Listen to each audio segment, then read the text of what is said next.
दोस्तों आज 25 अप्रैल की बिहार बुलेटिन में आपका स्वागत है। आज हम 25 अप्रैल की पूरे बिहार की टॉप खबरें लेकर के आए हैं, टॉप 10 खबरें। तो आप हमारे साथ अंत तक बने रहें। तो चलिए बात करते हैं विस्तार से। दोस्तों जैसे कि आपको पता होगा कि कल दूसरे चरण का मतदान होने वाला है। तो दूसरे चरण के मतदान और प्रधानमंत्री नरेंद्र मोदी के बिहार आगमन से पहले तेजस्वी यादव ने सवाल पूछ डाला और कहा कि 10 वर्षों में आपने बिहार को क्या दिया। जी हाँ, बिहार में दूसरे चरण में मतदान होने वाला है। इसमें पूर्णिया, किशनगंज, कटिहार, भागलपुर और बांका आदि सीट शामिल है। ऐसे में अब वोटिंग से पहले ही तेजस्वी यादव ने एनडीए के सांसद की कार्यशैली पर सवाल उठाया है। तेजस्वी यादव ने सीधे प्रधानमंत्री मोदी से कई सारे सवालों का जवाब मांगा है। जहाँ इतना ही नहीं, तेजस्वी यादव ने यह भी पूछा है कि पीएम जब भी बिहार आते हैं तो फिर मुद्दों की बात क्यों नहीं करती। दरअसल बिहार के नेता प्रतिपक्ष तेजस्वी यादव ने अपने सोशल मीडिया एक्स पर एक वीडियो शेयर किया जिसमें उन्होंने पीएम मोदी से 4 सवालों का जवाब मांगा। उन्होंने आरक्षण, शिक्षा, संविधान, नौकरी से जुड़े हुए सवालों का जवाब मांगा है। इसके अलावा उन्होंने ये भी कहा कि पीएम मोदी बिहार आकर के मुद्दों की बात करें। तेजस्वी यादव ने मोदी से सवाल किया है कि प्रधानमंत्री मोदी जी से पूछना चाहता हूँ कि आप संविधान और फिर लोकतंत्र को समाप्त क्यों करना चाहते हैं। आप दलितों, पिछड़ों, वंचितों को और फिर गरीबों का आरक्षण एवं नौकरी क्यों खत्म करना चाहते हैं, छीनना चाहते हैं। आप गरीब को और गरीब और अमीर को और अमीर क्यों बनाना चाहते हैं। बिहार ने आपको 40 में से 39 सांसद दिए, लेकिन आपने 10 वर्षों में बिहार को क्या दिया। आप बिहार आकर के काम की बात क्यों नहीं करते।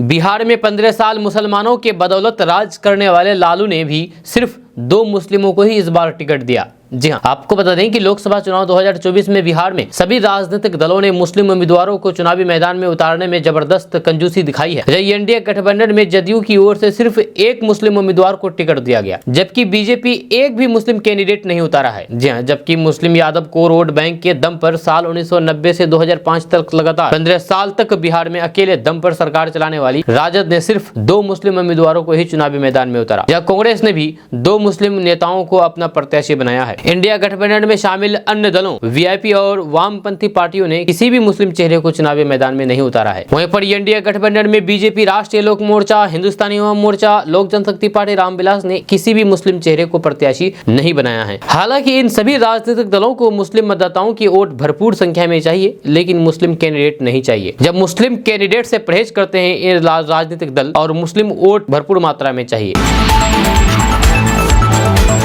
दोस्तों बिहार में लोकसभा चुनाव के दूसरे चरण के मतदान के लिए बुधवार के शाम 5 बजे प्रचार का शोर थम गया है। जहां अब प्रत्याशी डोर टू डोर जनसंपर्क अभियान शुरू किया है। जहां आपको बता दें कि दूसरे चरण में 26 अप्रैल को बिहार की किशनगंज, पूर्णिया, कटिहार, बांका और फिर भागलपुर लोकसभा क्षेत्र में मतदान होना है। इन क्षेत्र पर मतदाताओं को अपने पक्ष में करने को लेकर भी सभी दलों ने ताकत झोंक दी है। इन 5 सीटों में से सीमांचल की किशनगंज और पूर्णिया में त्रिकोणीय मुकाबला देखने को मिल रहा है। तो फिर वहीं पर 3 सीटों पर एनडीए और फिर महागठबंधन के बीच सीधा मुकाबला है। इन इलाकों में मतदान शांतिपूर्ण हो, इसके लिए चुनाव आयोग ने पूरी तैयारी कर ली है। जब दूसरे चरण में बिहार में जिन सीटों पर मुकाबला है उसमें भागलपुर में कांग्रेस के अजित शर्मा के मुकाबले राजद के मुकाबले जदयू के अजय मंडल है। बांका में राजद के जयप्रकाश यादव का मुकाबला जदयू के गिरधारी यादव है। वहीं पर कटिहार में कांग्रेस के तारिक अनवर जदयू के दुलाल चंद्र गोस्वामी को चुनौती दे रहे हैं। इसके अलावा पूर्णिया और किशनगंज में त्रिकोणीय मुकाबला है। जब पूर्णिया में राजद की बीमा भारती, जदयू के संतोष कुशवाहा और निर्दलीय पप्पू यादव चुनावी मैदान में है और जोरदार मुकाबला होना तय माना जा रहा है यहां से। वहीं पर किशनगंज से जदयू के मास्टर मुजाहिद आलम के मुकाबले कांग्रेस के मोहम्मद जावेद और एआईएमआईएम के अख्तर अली ईमान है। अल्पसंख्यक बहुल किशनगंज में मुकाबला दिलचस्प है। माना जा रहा है कि यहां किसी को आसानी से जीत नहीं मिलने वाली है। इस चरण में महागठबंधन की ओर से कांग्रेस के 3 प्रत्याशी मैदान में है, तो फिर वहीं पर राजद के 2 प्रत्याशी कड़े संघर्ष में दिख रहे हैं। एनडीए की ओर से सभी 5 सीटों पर जदयू के प्रत्याशी चुनावी रण में है। लेकिन इतना तय है कि दूसरे चरण में जदयू के राष्ट्रीय अध्यक्ष और फिर मुख्यमंत्री नीतीश कुमार की प्रतिष्ठा दांव पर लगी है। आपका इसके बारे में क्या कहना है, नीचे कमेंट बॉक्स में कमेंट करके जरूर बताइएगा। इमरान प्रतापगढ़ी ने असदुद्दीन ओवैसी को बुरा शेर बताया है और कहा कि वह बुरा शेर है, मैं जवान शेर हूं। आपको बता दूं कि किशनगंज के पोठिया स्थित ईदगाह मैदान में राज्यसभा सांसद इमरान प्रतापगढ़ी पहुंचे, जहां किशनगंज कांग्रेस प्रत्याशी डॉक्टर मोहम्मद जावेद के समर्थन में जनसभा को संबोधित करते हुए एआईएमआईएम एनडीए गठबंधन पर जम करके निशाना साधा। उन्होंने कहा कि 1 लाख किनके अकाउंट में आएगा, आपके ही अकाउंट में ना आएगा। तीर पर या फिर इधर उधर पतंग पर वोट देने से थोड़ी ना 1 लाख रुपए आपके अकाउंट में आएगा। उन्होंने कहा है कि अगर हाथ के पंजे पर वोट दे दिया तो हर एक गरीब के घर, हर एक गरीब के परिवार की महिलाओं के पास 1 लाख रुपए आएगा। उन्होंने कहा है कि अगर घर वाले इधर उधर का झंडा फहरा रहे हैं तो फिर आज शाम को उनको समझा दीजिए। भाजपा पर इशारों में हमला करते हुए उन्होंने कहा कि आज आवाज बंद करने की साजिश की जा रही है। आने वाले दिनों में क्या क्या बंद किया जाएगा, इस संविधान को मौजूदा सरकार बदलना चाहती है।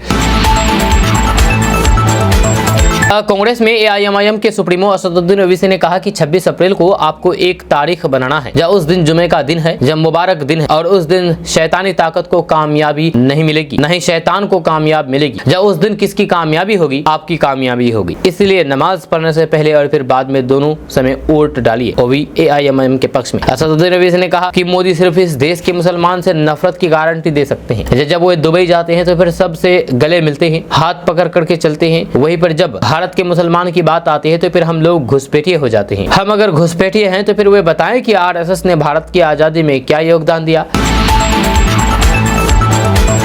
अररिया में भाजपा प्रत्याशी प्रदीप कुमार सिंह के समर्थन में सांसद मनोज तिवारी रोड शो किया। इस दौरान मनोज तिवारी ने कहा कि साजिश के तहत बांग्लादेश से घुसपैठ कराया जाता था। जब उन्होंने कहा कि बांग्लादेशी सीमाएं पहले खुली थी, इसलिए बांग्लादेश के लोग घुसपैठ करते थे। इस समस्या का समाधान भी मोदी सरकार ने कर दिया है। आज सीमा क्षेत्र में ताराबंदी की जा चुकी है। मनोज तिवारी ने कहा कि पीएम मोदी के कामों से पूरा देश खुश है। आज लोग केंद्र सरकार की योजनाओं का लाभ उठा रहे हैं। इसलिए उम्मीद है कि इस बार जनता हमें भारी मतों से विजय बनाएगी और 400 से अधिक सीटें पार करेगी। जब विपक्ष पर हमला करते हुए कहा कि वे लोग टुकड़े टुकड़े गैंग के लोगों को अपना उम्मीदवार बना रहे हैं। दोस्तों खबर पूर्णिया से सामने आई है। पूर्णिया में रोड शो के दौरान पप्पू यादव ने तेजस्वी यादव के चुनाव वाले तंज पर पलटवार किया है। जहां तेजस्वी पर हमला बोलते हुए पप्पू यादव ने कहा है कि ईश्वर, अल्लाह, नानक, बुद्ध, यीशु का आशीर्वाद जिसके साथ है उसका कोई भी कुछ नहीं बिगाड़ सकता। तेजस्वी यादव को खुद ये देखना चाहिए कि वे लोग खुद कितनी बार चुनाव जीते हैं। जब वे दोनों बहनों के साथ है, लालू जी की सेहत अच्छी बनी रहे, या तेजस्वी परिपक्व हो, किसी की माँ बहन को गाली मत दे और फिर सभी का सम्मान करते हैं। भोजपुरी स्टार पवन सिंह पर 5 मामला दर्ज हुआ है, यानी कि 5 केस हो गया है। ये क्यों? क्योंकि उन्होंने काराकाट में रोड शो किया था, वो भी अवैध तरीके से। आपको बता दूं कि काराकाट में रोड शो किया और 2 करोड़ की गाड़ी से रोड शो करना और फिर बुलडोजर से फूल माला पहनाना पवन सिंह को महंगा पड़ गया। जब उनके खिलाफ थाने में दर्ज किया गया है और भी 5 मामले में आदर्श आचार की अवमानना करने के मामले में 5 केस दर्ज किया गया है। पवन सिंह के वाहनों को लेकर के कोई भी अनुमति चुनाव आयोग से नहीं ली गई थी, जबकि ऐसा करना जरूरी होता है। पवन सिंह पर विक्रमगंज अनुमंडल के 5 पुलिस स्टेशनों में रिपोर्ट दर्ज की गई है। जहां रोड शो में बिना परमिशन अधिक वाहनों का प्रयोग किया गया। रिपोर्ट में बताया गया है कि उनको सिर्फ 5 गाड़ियों की परमिशन दी गई थी, जबकि रोड शो में 15 से 20 गाड़ियां नजर आई। 25 से अधिक बाइक शामिल थी, जो साफ तौर पर आदर्श आचार संहिता की अवमानना है। निर्वाचन आयोग की तरफ से लगातार प्रचार को लेकर के निगरानी बरती जा रही है। दोस्तों कल किशनगंज में असदुद्दीन ओवैसी ने ये कहा था कि 26 तारीख को के दिन वोटिंग होनी है और इस दिन जुमा का दिन पड़ता है, तो जुमा का दिन शैतान कामयाब नहीं होता है। अब इसको लेकर के गिरिराज सिंह ने, जो कि बेगूसराय के सांसद है, उन्होंने पत्रकारों से बातचीत करने के दौरान अपने स्टाइल में जवाब दिया है। गिरिराज सिंह ने, जहाँ बेगूसराय के सांसद गिरिराज सिंह ने असदुद्दीन ओवैसी को कहा कि वे खुद जिन्ना का जिन लेकर के पैदा हुए हैं, किस शैतान की बात कर रहे हैं, जहाँ उस शैतान को डिब्बे में बंद करने का काम करते हैं, जहाँ उस मंत्र से सारे शैतानों को बंद करके उनके जिम्मे छोड़ देंगे। गिरिराज सिंह ने कहा कि एक शैतान दूसरे को ही शैतान कहता है।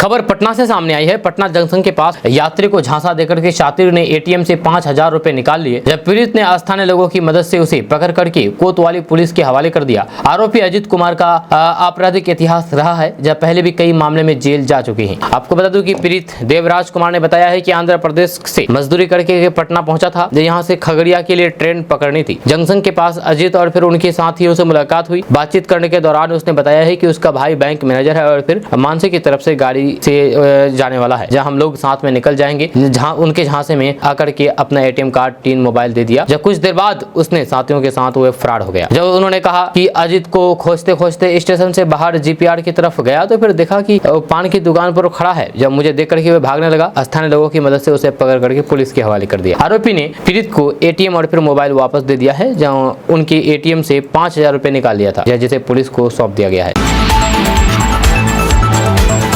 आरजेडी और कांग्रेस एससी एसटी ओबीसी का आरक्षण खत्म करके मुस्लिमों को देना चाहती है। ये कहना मेरा नहीं है, ये कहना है बिहार भाजपा के प्रदेश अध्यक्ष सम्राट चौधरी का। आपको बता दूं कि सम्राट चौधरी ने लोकसभा चुनाव के बीच कहा है कि विपक्षी गठबंधन में शामिल आरजेडी और कांग्रेस समेत अन्य पार्टियां वोट बैंक और फिर तुष्टिकरण की राजनीति उजागर हो गई है। आरजेडी और कांग्रेस की मंशा संविधान की अवहेलना करते हुए दलितों, आदिवासियों और फिर पिछड़ों के लिए निर्धारित आरक्षण को कम करके उसे मुसलमानों को दे देना कहा। सम्राट चौधरी ने कहा है कि कांग्रेस और विपक्षी गठबंधन लाख कोशिश कर ले, बीजेपी और प्रधानमंत्री नरेंद्र मोदी के रहते एससी एसटी और फिर ओबीसी के आरक्षण को कोई भी छू नहीं सकता। सम्राट चौधरी ने बुधवार को पटना में पत्रकारों से बातचीत करते हुए कहा कि लालू प्रसाद यादव और फिर उनकी पार्टी आरजेडी सबसे बड़ी आरक्षण विरोधी है। जी हां, ये वही लालू प्रसाद यादव है जिन्होंने 2001 में बिना आरक्षण दिए पंचायत चुनाव करा करके ओबीसी की हकमारी की थी। वहीं बीजेपी की राष्ट्रीय मंत्री ऋतुराज सिन्हा ने कांग्रेस और फिर आरजेडी पर पलटवार करते हुए कहा कि विपक्षी गठबंधन का असली तुष्टिकरण का घिनौना राजनीतिक चेहरा उजागर हो गया है। उन्होंने कहा कि आरजेडी नेता तेजस्वी यादव मुद्दे और तथ्यों की बात करने की बात करते हैं। राहुल गांधी कहते हैं कि देश का एक्सरे करेंगे, सर्वेक्षण कराएंगे और फिर सभी जाति धर्म के लोगों की संपत्ति का सर्वे करेंगे। इसके बाद कांग्रेस ने 2024 चुनाव के लिए जारी घोषणा पत्र में कहा कि अल्पसंख्यकों का